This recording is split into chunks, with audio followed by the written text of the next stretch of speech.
So as we approach February, we are looking forward to a lot of things and mostly just looking forward to that. And we're going to talk about episode 5 of Peacemaker on today's episode of the Geek Watch podcast.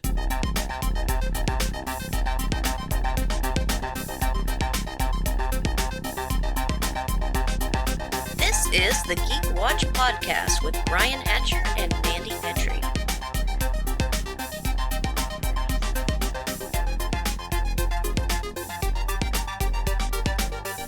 Greetings, Geek Watchers, and welcome to episode 136 of the Geek Watch podcast. I'm Brian Hatcher, and with me, as always, Geek Watch's own resident geek goddess, Mandy Petrie. Hi, Brian.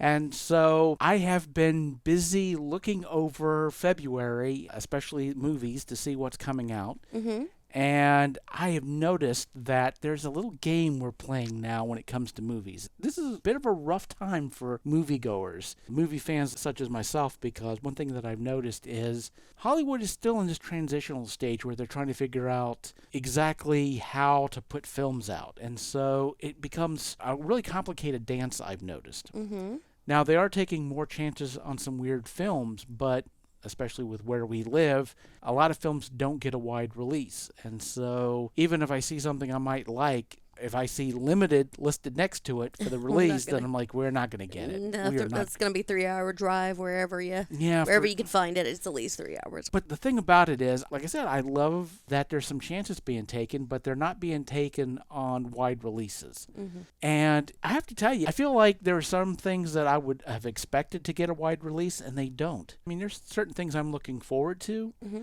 They may not be geek adjacent, but there are definitely films I'm interested in, like Death on the Nile. Oh, yeah. Agatha Christie. Oh, yes.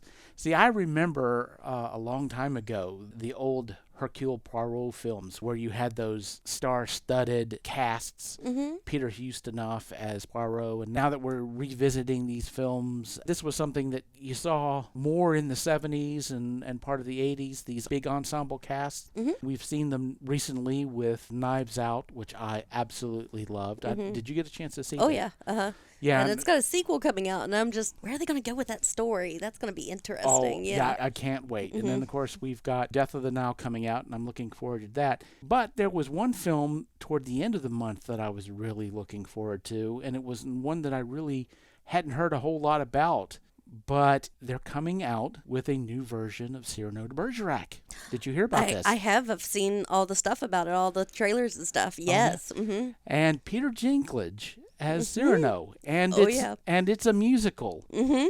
And I looked it up, and it says limited release. Oh, no. Uh-huh. And that shocks the heck out of me. I would have thought that Peter Dinklage at this point gets He's Hollywood royalty now, and he's what he does is people listen. People listen when he speaks, and I thought that's a really interesting way to play the Cyrano story, because he also did Richard III, and so that was really about these characters that have physical deformities. They're doing this spin on it with this fantastic, wonderful actor that they're so lucky and blessed to be working with. So it looks really good. I mean, the costumes look great. The sword fights, there's a joke, how many people did you fight? 100. Well, 10. And and the bar fights, they look great. And he always has that good banter and speech. So him taking those Cyrano words and doing that good bantery with it, I'm excited to see. Oh, yeah, and I hope we get a chance to. But, like I said, it struck me as odd that this would be a limited release, but I believe it's an issue with the distribution, because I think this was an independent project. Mm-hmm. And so I guess distribution is a smaller, maybe distribution company, and so perhaps they're wanting to play it safe, but I don't feel like this is a film that you need to play safe, Whether you think that it has a mass appeal or you think that this may be Oscar bait, regardless, I think that this is something that you would want to put on a wider release.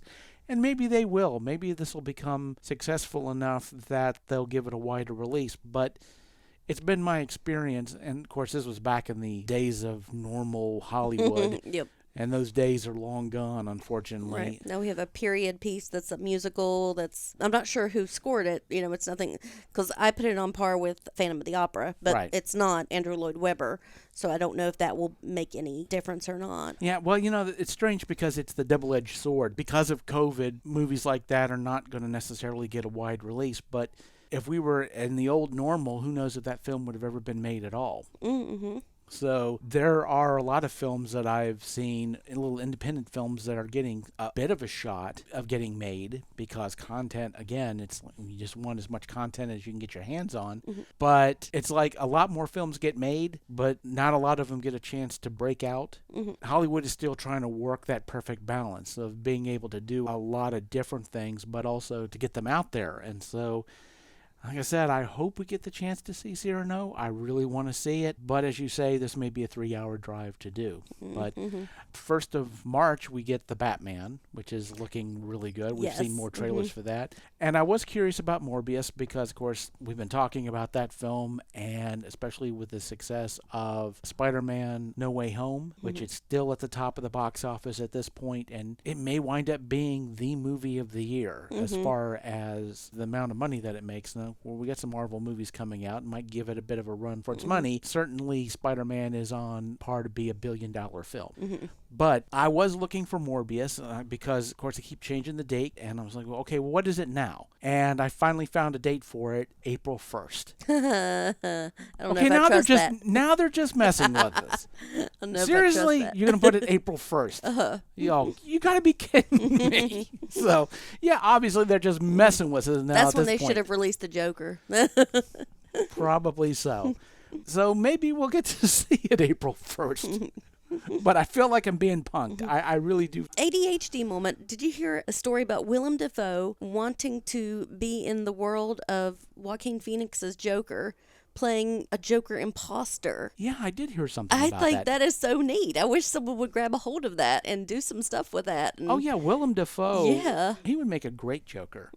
And even as an imposter Joker, or even playing a legit Joker for DC film, he would be incredible. Right. And I would love to see that. He was on Saturday Night Live last weekend. Yes. Yeah, So- I've seen some clips of it. I didn't watch the full episode, but I've seen some clips Oh of it. yeah, he'd be a great Joker. Now, of course, I love how in Spider-Man they got rid of the mask because, of course, everybody complained about, look, you got that kind of an actor, the expressions he's Yes. capable of, and you're going to put him in a mask. That's ridiculous. And I love the fact that they just got rid of the mask right off the bat. They and listened.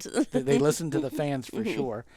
I can't wait to see what Willem Dafoe does next. And there are some good films that are coming out, but again, it's just the matter of trying to figure out when they're actually going to come out because things are keep getting pushed. And when you look at this year, I think it's like only the top 6 grossing films of this year have broke $1 million. I think there's only been 6 films. Yeah, that's... You know, we've got some hope in May with the new Doctor Strange film, and I mean, there's stuff definitely being promised. The TV shows are where we're going to get our bread and butter for a while. you Well, know? I mean, we got part 2 of 3 of The Walking Dead, the last season's coming up on the 20th of February. Okay. And so, obviously, we'll be talking about that when that comes up, but that's going to be part 2 of basically a 3-part season, which is going to be the final season. And I've already seen a trailer for that. I think you've seen the trailer for I don't think so. No, I don't remember seeing a trailer. Well, it came out a few days ago, and they're showing a little bit more about the Commonwealth. And you can see, or at least they seem to be teasing the fact that things between Negan and Maggie are going to come to a head. And so, We've been waiting. oh yeah, for sure. But obviously, they're going to be setting up a lot of stuff for another, we're going to be getting another cliffhanger at the end of this season as well. So Right. I guess we'll see what happens when that comes up, but we're just dipping our toe into February at this point, so we've still got it. And Moon Knight, that's a series, right? That's Yes. my movie. That's what I thought. Yeah, That's going to be, that's a So we Disney got that. We got Moon Knight coming up, and Yeah. TV's going to be. Yeah. Yeah, TV shows. That's where we're going to get our nerd satisfaction from. Yeah, eventually. But, of course, there is one television show that we are enjoying right now. What's going on must come down. Baby, I'm losing ground. Soon become the nearest to home. What's wrong with you? Dancing with the blinkers on. For your door, the invisible bone. Peacemaker, episode 5. And I think we can start getting into spoilers a little bit at this point. I feel like it's been out long enough. We can talk about some things that have happened already. Obviously, spoilers, everyone. But Go watch it. go watch it. But Oh man, episode 5, it stepped things up in a real way. Mhm. After the cliffhanger from 4, like, where are they going to go now? What's next? Oh, so exciting. Oh yeah, well, and again, you're getting these wonderful opportunities to develop these characters.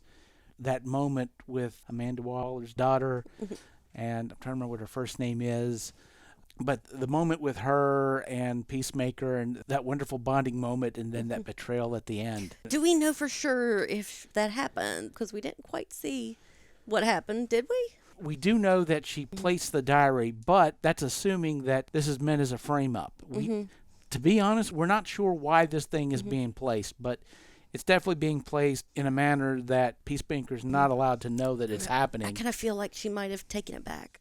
I don't know if we didn't see it, but I kind of think she might have taken it back. really Atabaya is her name. Yeah, it's going to be one of those situations where it's like you like that character and you would hate to think that she wound up doing a number on Peacemaker, and obviously she wasn't happy about it. Oh, but she's capable. She even admitted, I manipulated Vigilante Yeah. into going after Peacemaker's dad. And she fully admitted it. And Yeah. I didn't even catch that she was doing it until she said I had manipulated him. I was like, wow, she's good. Yeah, because he was talking to him, I'm like, are you really going to waller him? Nope, But I again, didn't see it at all. but now you're getting to this point again with these characters, is you're getting these parallels. Peacemaker to some degree is under the shadow of his father. And she's definitely under the shadow of Amanda Waller. The question becomes, of course, is the child beholden to the parent, or are they able to transcend their upbringing and do what they feel is right in themselves? And so you're getting that wonderful parallel between those two characters. And so now we're at this point where we're at the halfway mark. Of course, we're getting to that place in the storytelling where the stakes become larger. The stakes at this point are, of course, we still don't know exactly what the butterflies are, but we know that there are a ton of them. Yes. And we've yet to see anybody have a butterfly removed from them and they live. Right, yeah. So we're looking at a massive human extinction event unless they can figure out a way of getting these butterflies removed from these human hosts. However, would James Gunn do a massive extinction event? Yeah, he would if he had to. He's capable of anything. And especially in a show like this, where you know that he's willing to take the story wherever it needs to go, there are a lot of these check-off guns over the mantelpiece moments over the last 5 episodes that have me a bit worried. We're really starting to care for a lot of people. Would he be willing to pull at our heartstrings and devastate us? And the detectives, yeah. Like, I'm sure that their new chief's a butterfly, and oh yeah, gosh, and when she goes to the couple in the apartment, she just stares, and they confess everything. Oh, that was beautiful. oh yeah. Obviously, as Judo Master said, there's more to the butterflies than we realize, and they haven't really said yet. So that's going to be a big question. But I got to tell you, one of the things that has me worried, they've already shown in the story that butterflies don't just inhabit humans. So we got that wonderful moment of fighting a gorilla that, of course, a gorilla would be a bad situation anyway, but when you have a butterfly in you... Unless you have a chainsaw, then you're good. I do want to talk about the chainsaw, but when you think of a gorilla's strength being quadrupled because of the butterfly, it was horrible. Now, some people, they were like, is this Gorilla Grodd? And it's like, no. He's over on, Yeah, no, they've already set that up, but... What worries he's me... over on Doom Patrol, he's fine. Yeah, but what worries me is they've made it canon in the story that butterflies can work inside of animals. Don't you touch Eagly, no. Do not. But the butterflies are too big to fit in his little head, so I don't think that a butterfly could fit in there. I really hope not. But the fact that they spent a lot of time talking about, well, a butterfly and a chihuahua. So I'm like, would he do something like that? Well, they have been spending an awful lot of time making Eagly very likable and making him a fan favorite. And if they do that to Eagly, I'm going to be cool. Can't break the rules. Can't break the rules. Well, yeah, I know. It's like, please don't do this, please. But again, I'm also of the mind, what serves the story? But, oh my God, no. My heart would just absolutely be broken. Because I love that character. I love Eagly. And we shouldn't love Eagly as much as we do. But God, we do. Because Eagly's just so awesome. And if anything bad happens to Eagly, we riot. We riot. I don't see anybody in that show having plot armor. except maybe Peacemaker.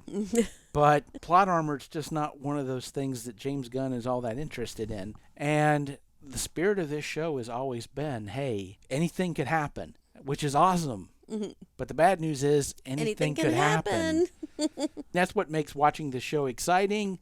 But at the same time, are we in for Can be heartbreak? devastating. It could absolutely be devastating. And we've got this issue with Chris's brother, what really happened to him. Obviously, that was really devastating. Yeah. Just the question of who the butterflies are and how are they going to come up with a solution. Honestly, are the butterflies the bad guys? Are some of them bad guys, some of them good guys? Certainly, at this point, I have no idea how this is going to end. And that's so exciting. It is. There's a lot of opportunity to tell story here. And like we have said a bunch of times, James Gunn is somebody who has actually taken this material seriously. And he has made it much better than it has any right to be. It would have been so easy to make just a goofy little show with some violence and some profanity. And we would have been happy with it. I feel like I would have been like Jules in Pulp Fiction, standing in that kitchen going, hey, I would have settled for Taster's Choice, but you're giving me this gourmet. And that's how I feel about this show. I would have been pleased with James Gunn having some fun with the show, but the fact that he decided to step it up, this just makes it so much better. I'm loving what's going on so far, but we've only got 4 episodes left. We're over the halfway point because there's 9 episodes. Okay. Fortunately, this isn't Doctor Who, so I'm not worried about a lot of the plot threads that haven't been. They're going to get tied. I feel like they're going to get off. set. Yeah, we're not going to be. There's no fringe left. No, really, we're getting this wonderful story. We're getting all this great character arc stuff, and the pacing is fantastic. I'm almost tempted to say, Chris Chibnall, watch this and learn, but it's too late now for him, so why bother? But yeah, I'm really enjoying the show. And right now, in January and February, where the pickings have been kind of slim, thank goodness this show is out there. I think it's one of the best shows on television right now. It certainly raised the bar for this type of show. You know, there's a lot of great shows that are being promised at this point, and of course, we're still looking at release dates, and I'm looking at a lot of the Disney Plus stuff, and it looks like we're going to... Reacher's coming out. Yeah, and a 3rd season of The Boys. Yes, very soon. And So- I don't know if you ever listened to Critical Role or anything, but Vox Machina. Oh, yeah. It's on Amazon, and it is these voice actors were doing their own D&D game, and they decided to podcast it and record it and podcast it, and then Amazon said, hey, why don't we make that an animated series for the D&D fans out there? Give it a shot. It's pretty cool. I'm trying to remember if it's on Nerdist, or I'm trying to remember... Geek and Sundry, I think, is where they're... Yeah, it's Geek and Sundry, the YouTube channel, where they've done a lot of the streaming for that game.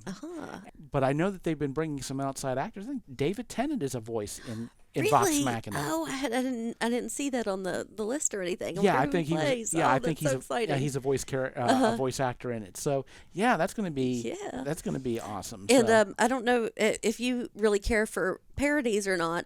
There's a show on Netflix, The Woman in the House Across from the Girl in the Window. I think I got that right. It's a parody, but it's not like your scary movies. It doesn't, show a scene from a movie and then something really gross. It's more subtle, like Top Secret and like Airplane. It's a parody of like horror movies. The Rear Window. Look, you watch something happening over across the street and you get paranoid, but it's got some really subtle humor, like the endless amount of casseroles that come out of the oven. And I find it hilarious and much better than like the gross out moments of like your scary movies and stuff that I think. Yeah, it's more Hitchcockian and that sort of thing. Yes. What's this on? On Netflix. Oh, it's a Netflix show? Yes. And Kristen Bell plays the woman, and I think I'm getting this right. The woman in the house across from the street of the girl in the window. Yeah, that sounds very much like a parody. Yeah, I mean, Netflix, again, they bring a lot of good stuff out. Of course, they were like the first real streaming service that was bringing out a lot of great content to the degree where a lot of people decided to bring their own offerings. Of course, they're also doing Texas Chainsaw Massacre, which is going to be a modern... Yeah, it's supposed to be a direct sequel from the original film.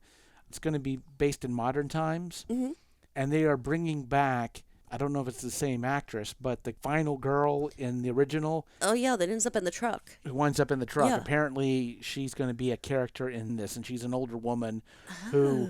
Here's the thing about that. I mean, I'm a big fan of Texas Chainsaw Massacre, but this Oh, seems yeah. like this is just the new Halloween films, just a different version of it, because you bring Jamie Lee Curtis back as the older woman who's been waiting for Michael to rear his head again so that she can get revenge, and this character's doing the exact same thing. Okay. So it seems to me very derivative of the modern Halloween films, because it feels like they're just doing the exact same thing, where... When what we really want is the battle royale, bring Freddy, Jason, Michael, Leatherface, and Pinhead all together in one film for us. We want our Infinity War Endgame, but with the horror villains. Oh, yeah. I'm wondering how good this is going to be. There's a lot of nods to modern society. In the trailer, they have this moment where a bunch of these kids are on a school bus, teenagers. Leatherface shows up. He's got his chainsaw, and everybody pulls out their phones.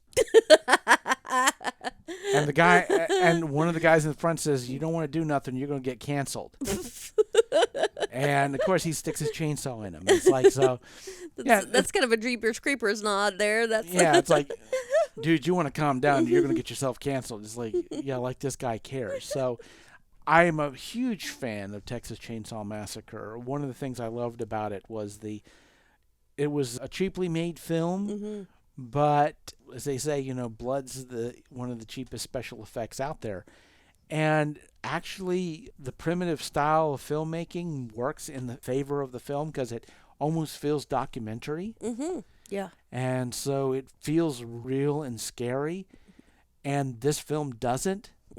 I mean, even the sequels to Texas Chainsaw Massacre couldn't really measure up to the original. They were a little silly, yeah. They were a little silly. And so I think, honestly, I feel like this is going to have more in common with the silly sequels than the original film, which is, to me, is kind of disappointing. You didn't quite see everything, you know. Like, I think when he takes the sledgehammer and hits the guy in the head, you see him shaking like he's in a seizure, but you don't really see brains coming out. He drags them off before you can. And it's kind of like your mind made up what was going on. Oh, yeah. And the thing about it was, again, that just the cheap way that they made it gave it a cinema veritas feel to it. So you felt like you were watching a snuff film. You felt like you really did feel like this was real. And it was so weird and just off-putting. And it doesn't seem from the trailer that we're going to get that type of a feeling, and that's a disappointment to me because I really hope that we would. But no lens flare, no. Again, Texas Chainsaw Massacre. It's a hard act to follow, and I guess we'll definitely see. But like I said, we've got Peacemaker that's been keeping us occupied. I've been watching a bunch of the second season of The World According to Jeff Goldblum. I haven't watched that yet. Yeah. Oh, it's so wonderful. It is so wonderful. Yeah. I love... and I've talked about this show before, but what I love about it is it's like, first of all, Jeff Goldblum, he's just a wonderful character to follow around. He's got that childlike joy about him, and no one's like Jeff Goldblum. And then just basically point a camera at him, and he's like, well, I want to know what sneaker culture is about. I want to know about fireworks or monsters. Things that would seem common everyday stuff, and he does these deep dives on popular culture, and he just has the spirit of wanting to know stuff, this childlike innocence of, well, this stuff is interesting. I just want to know more about it. And these episodes, they're short. They're 20 to 25 minutes long. Oh, really? Okay. But you get to go on this wonderful journey. And what's that streaming on? It's a Disney Plus, but it's under their National Geographic is the channel, basically, that holds it. But yeah, if you do a search for it. But it's a fascinating, wonderful show, and it's joyous. It's just such a joyous show, and I love it. It's one of my favorites. And I think I said when Disney Plus came out, and they said, hey, we have this show. It's called The World According to Jeff Goldblum. And I was like, dude, I would buy the channel just to see whatever that's about. Whatever it is, I'm in. I'm in. And I am definitely in, and I've enjoyed it. And I would love, when you get a chance to see it, definitely we can talk about it because it's such a fun show. It really is. Toward the end of February, we'll have Walking Dead to talk about, and of course we'll continue to talk about Peacemaker, but there are a lot of things coming up here soon, hopefully, and there'll be stuff that we'll talk about. So, but with that said, we come to the end of episode 136. Thank you for listening, and tune in next time for the latest in geek news and views with the Geek Watch podcast. For Mandy Petrie, this is Brian Hatcher, reminding all the Geek Watchers out there, we're all geeky about something. Be proud of yours. See you next time. Thank you for listening to the Geek Watch podcast. If you enjoyed this program, don't forget to like and subscribe on your preferred platform and share this podcast on your social media. For links to all the ways you can listen to the Geek Watch podcast, as well as leave comments and suggestions, visit our website at geekwatch.net. The Geek Watch podcast is a Hanging J production.